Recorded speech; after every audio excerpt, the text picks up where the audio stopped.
प्रत्येक नुआ मास नुआ सुजोग को नहीं आसे।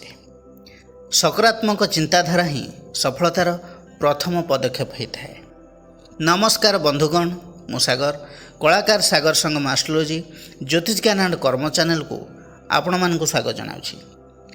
आज आम आलोचना करिबा धनुराशि यही 2026 मसीहा जुलाई मास किपरि रहिबो, ग्रह मानकर स्थिति कौन रही, नवग्रह मान कि फल देवे, सबकिछि स्वास्थ्य, शिक्षा, love relation, finance, married life, job और प्रोफेशन एवं बिजनेस विषय रे डिटेल्स रे आलोचना करिबा।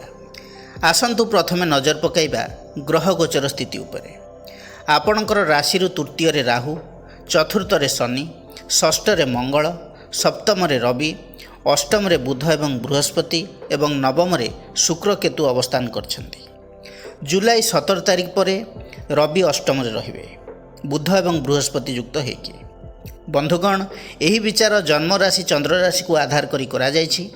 जो मानकर धनुराशि एवं धनुलग्न से यह वीडियो अधिक फलप्रद हेबो बोली आमर आशा और विश्वास। सर्वप्रथमे देखिबा एही मासरे आपणकर स्वास्थ्य अवस्था किपरि रहिबो। फर्स्ट हाउस आमर शरीर, आम इम्यूनिटीर भाव। लग्न भावर अधिपति बृहस्पति अछंती कर्कट राशि रे उच्चस्थ होइके। धनुराशि बृहस्पति होउचंती लग्नपति, जीवन शक्ति, रोग प्रतिरोधक क्षमता एवं सामग्रिक स्वास्थ्यर कारक ग्रह। लग्नपति अष्टम रे बुध युक्त होइथिबारु स्वास्थ्य रे किछि उत्थान पतन आसीपारे, कहीं बुध होउचंती धनुराशि बाधक सप्तमपति हिसाब रे। तेणु शरीर रे क्लांति, स्नायुविक दुर्बलता, एनर्जी पावर टिके कम रहिबो। जदि किछि पुराना रोग थाए तेबे पुणी मुंड टेकी पारे। रोग प्रतिरोधक शक्ति टे कम रहिबो, तेणु खाद्य एवं विश्राम प्रति विशेष ध्यान देवा उचित। अष्टम भाव लंग टर्म डिजीज रो भाव। अचानक समस्या एवं शरीरर सीक्रेट पार्ट को बुझाए। यही समय gas, acidity, digestion issue, liver एवं स्टमक प्रोब्लेम रही पारे। किछि लोकंकर विटामिन किंबा शरीर में पोषक तत्वर अभाव जोगु दुर्बलता बढ़ी पारे। निद्रार अनियमितता एवं मानसिक चाप भी बढ़ी पारे। बृहस्पति सहित बुध अष्टम रहउचंती। बुध हेले स्नायुतंत्र कारक, स्किन, मेंटल स्ट्रेस कारक। तेणु अधिक चिंता करिवार प्रवृत्ति, मानसिक चाप जोगु निद्रा कम, मुंडबिंधा, नर्व्स रिलेटेड छोट मोट समस्या किंबा स्किन एलर्जी भली समस्या हो पारे। सेहीपरि रोग भावर अधिपति शुक्र केतुयुक्त होई राहु दृष्ट। तेणु रोगर सूचना एठी मिलुची। तेणु आरंभरू ट्रिटमेंट रे रहिले कौनसी असुविधा हेबो नाही। यही जुलाई मासर कथा जदि कहबी, जो धनुराशि लोक मानकर stomach related issue, gas, acidity, BP, sugar आदि समस्या रही, रेगुलर चेकअप रे रहिबा भलो। एठी गोटे पॉजिटिव पॉइंट होची कोन ना, लग्नाधिपति बृहस्पति उच्चस्थ। तेणु मेजर हेल्थ इश्यू सेमती किछि देखौनी। ओवरऑल जदि कहबी धनुराशि यही जुलाई 2026 स्वास्थ्य दृष्टि मध्यम फलदायक रहिबो।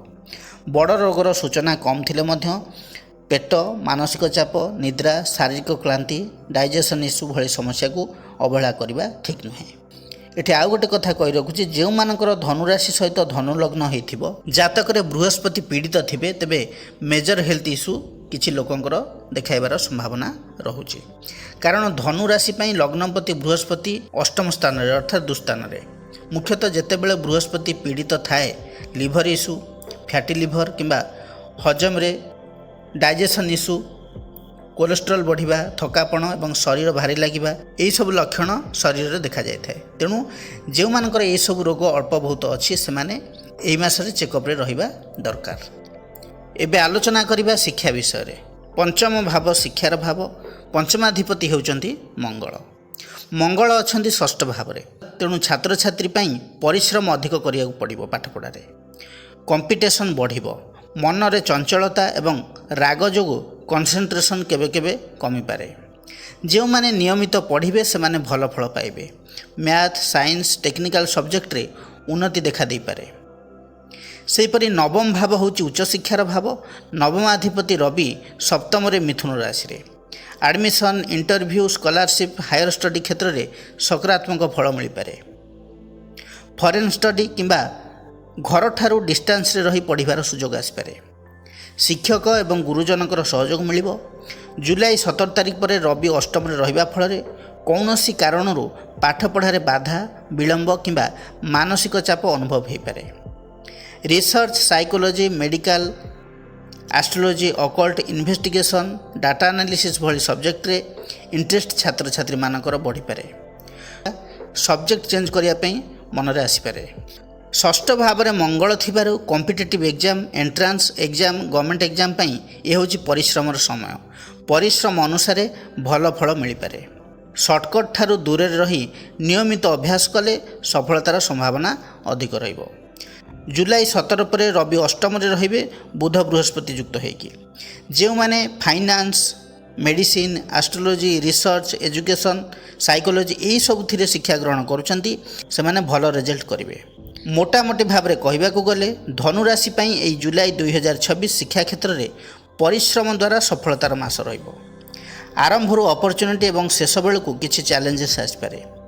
ସ୍କୁଲ ଲେବୁଲ୍ ଷ୍ଟୁଡେଣ୍ଟସ୍ମାନଙ୍କର ହାର୍ଡ଼ୱାର୍କ ଅନୁସାରେ ରେଜଲ୍ଟ ମିଳିବ। ସେହିପରି ଉଚ୍ଚଶିକ୍ଷା କ୍ଷେତ୍ରରେ ଜୁଲାଇ 17 ପୂର୍ବରୁ ଅଧିକ ଅନୁକୂଳ ରହିଛି। ତାପରେ କିଛି ବାଧା ଏବଂ ଚାପ ରହିଲେ ମଧ୍ୟ ନଲେଜ ଗେନ୍ର ସୁଯୋଗ ମିଳିବ।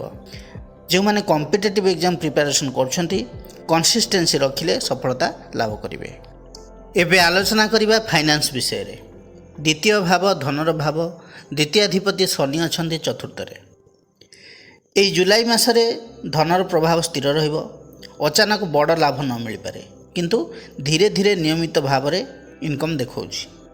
ଘର, ଜମି, ଗାଡ଼ି କିମ୍ବା ପାରିବାରିକ ସମ୍ବନ୍ଧୀୟ କାର୍ଯ୍ୟରେ ଖର୍ଚ୍ଚ ବଢ଼ିପାରେ। ବୃହସ୍ପତିଙ୍କର ଦୃଷ୍ଟି ଦ୍ୱିତୀୟ ଭାବକୁ ଥିବାରୁ ପୁରୁଣା ସଞ୍ଚୟ କିମ୍ବା ସ୍ଥାବର ସମ୍ପତ୍ତିରୁ ଲାଭ ହେବ। ପରିବାରର ସହଯୋଗ ଆର୍ଥିକ ସ୍ଥିତିକୁ ମଜବୁତ କରିବ। ବୃହସ୍ପତିଙ୍କର ଦୃଷ୍ଟି ଶନିଙ୍କ ଉପରେ ରହୁଛି। ଧନହାନିର ସମ୍ଭାବନା କମ୍ ରହିବ। ସେଭିଙ୍ଗସ୍ କରିବାର ଇଚ୍ଛା ବଢ଼ିବ।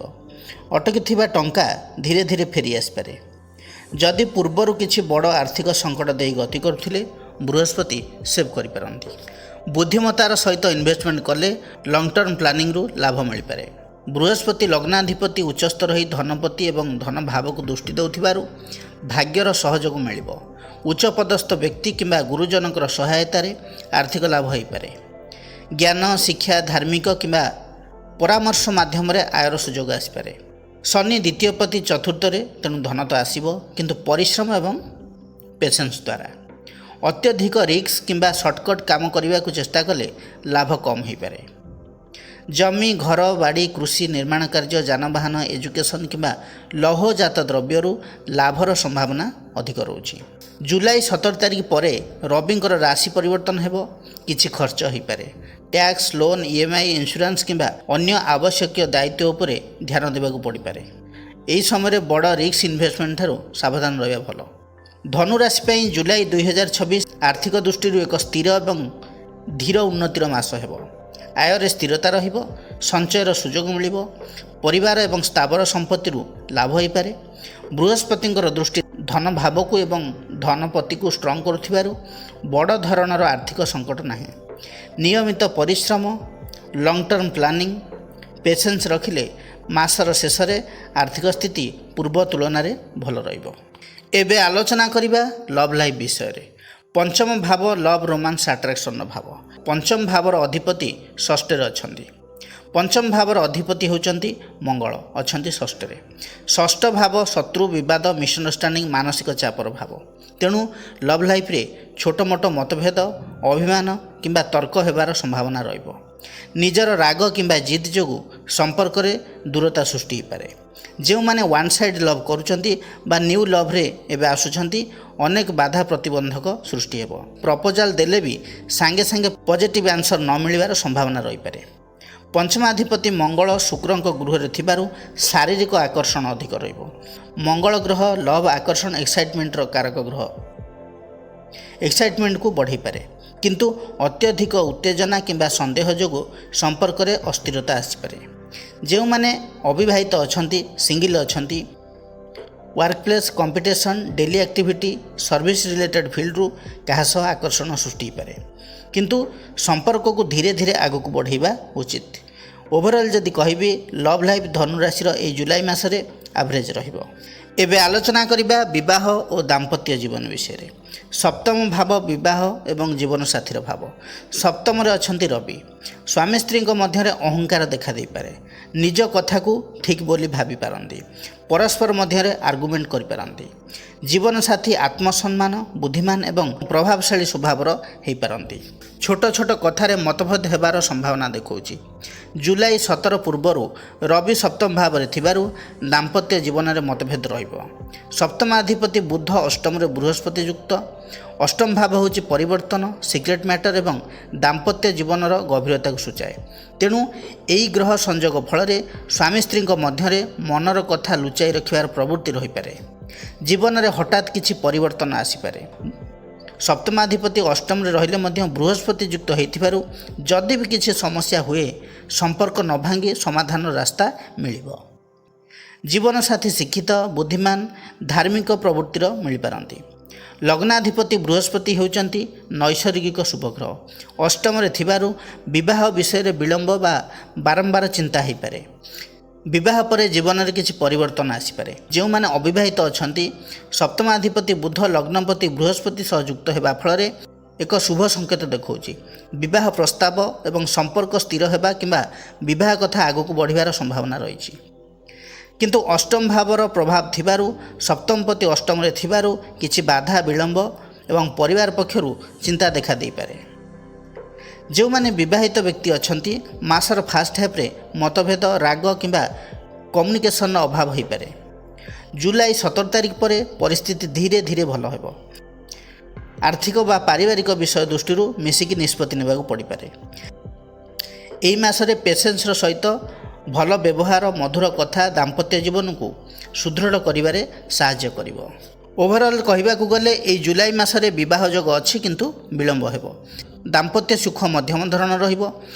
ସ୍ୱାମୀ ସ୍ତ୍ରୀଙ୍କ ସମ୍ପର୍କ ଛୋଟ ମୋଟ ମତଭେଦ ପରେ ସୁଧାର ଆସିବ। ଜୀବନସାଥୀଙ୍କ ସହଯୋଗ ମିଳିବ।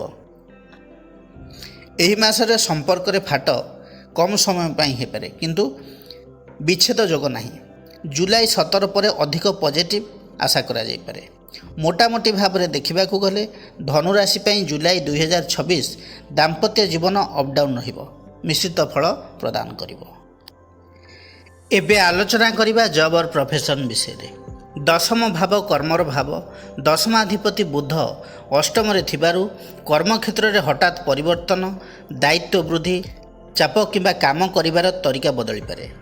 କେତେକ ଲୋକଙ୍କର ଡିପାର୍ଟମେଣ୍ଟ ଚେଞ୍ଜ କିମ୍ବା ଟ୍ରାନ୍ସଫର ହୋଇପାରେ। କିଛି ନୂଆ ପ୍ରୋଜେକ୍ଟ ମିଳିପାରେ। ବୁଧ ସହିତ ଲଗ୍ନାଧିପତି ବୃହସ୍ପତି ଅଷ୍ଟମରେ ଥିବାରୁ ଡିଫିକଲ୍ଟିଜ୍ ମଧ୍ୟରେ ପ୍ରୋଟେକ୍ସନ୍ ଏବଂ ଡେଭଲପମେଣ୍ଟର ଯୋଗ ରହିଛି। ବରିଷ୍ଠ ଅଧିକାରୀ କିମ୍ବା ଏକ୍ସପିରିଏନ୍ସ ବ୍ୟକ୍ତିଙ୍କର ସହଯୋଗ ମିଳିପାରେ। Research, accounts, insurance, tax, banking, IT, education କିମ୍ବା କନସଲଟେନ୍ସି କ୍ଷେତ୍ରରେ ଥିବା ଲୋକମାନେ ଲାଭ ପାଇପାରନ୍ତି। ଜୁଲାଇ 17 ପରେ ରବି ମଧ୍ୟ ଅଷ୍ଟମରେ ବୁଧ ଏବଂ ବୃହସ୍ପତିଙ୍କ ସହିତ ଯୋଗ ଦେବେ। ଉଚ୍ଚ ଅଧିକାରୀଙ୍କ ସହିତ ସମ୍ପର୍କ ବଢ଼ିବ।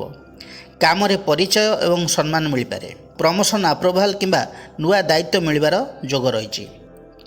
ଇଣ୍ଟରଭ୍ୟୁ ଦେଇଥିବା ଲୋକମାନଙ୍କ ପାଇଁ ଭଲ ସୁଯୋଗ ଆସିପାରେ। ସରକାରୀ କିମ୍ବା ପ୍ରଶାସନିକ କାର୍ଯ୍ୟରେ ଗ୍ରୋଥ୍ ଦେଖାଯିବ।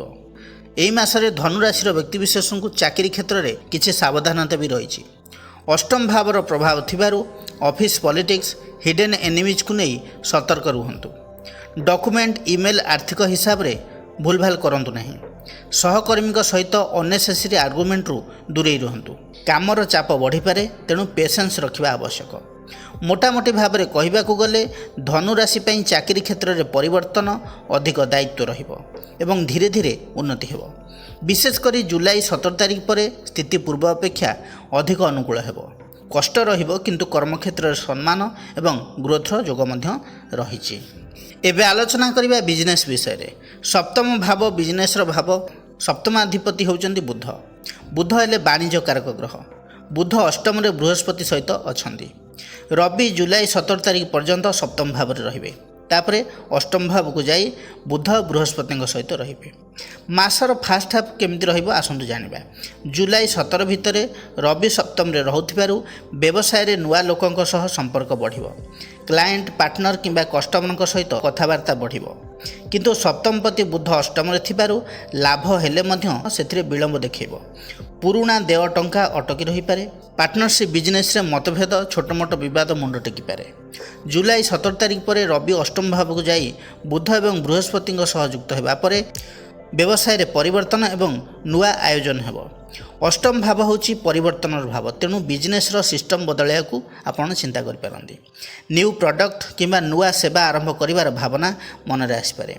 Online business, digital marketing, commission, insurance, research, consulting, astrology, finance related ଆଦି କ୍ଷେତ୍ରରେ ଭଲ ସୁଯୋଗ ରହିଛି। ଇନକମ୍ ହଠାତ୍ ବଢ଼ିବ, ପୁଣି କେବେ କେବେ ଖର୍ଚ୍ଚ ମଧ୍ୟ ବଢ଼ିପାରେ। କ୍ୟାଶ୍ ଫ୍ଲୋ ଉପରେ ବିଶେଷ ଧ୍ୟାନ ଦେବାକୁ ପଡ଼ିବ। ବଡ଼ ଇନଭେଷ୍ଟମେଣ୍ଟ କରିବା ପୂର୍ବରୁ ଭଲ ଭାବରେ ଚିନ୍ତା କରିବା ଦରକାର। ଯେଉଁମାନେ ପାର୍ଟନରସିପ୍ ବିଜନେସ୍ କରୁଛନ୍ତି ସତର୍କତା ଅବଲମ୍ବନ କରିବା ଦରକାର। ଡକୁମେଣ୍ଟ, ଏଗ୍ରିମେଣ୍ଟ, ଆକାଉଣ୍ଟ ସେକ୍ସନକୁ ସଠିକ୍ ଭାବରେ ଚେକ୍ କରନ୍ତୁ। ନୂଆ ପାର୍ଟନର ନେବା ପୂର୍ବରୁ ଭଲ ଭାବରେ ତାଙ୍କ ବିଷୟରେ ଜାଣନ୍ତୁ। ସପ୍ତମପତି ବୁଧ ବୃହସ୍ପତି ସହିତ ଅଛନ୍ତି। ବୁଧ ହେଉଛନ୍ତି ବୁଦ୍ଧି ଏବଂ ପ୍ଲାନିଂ।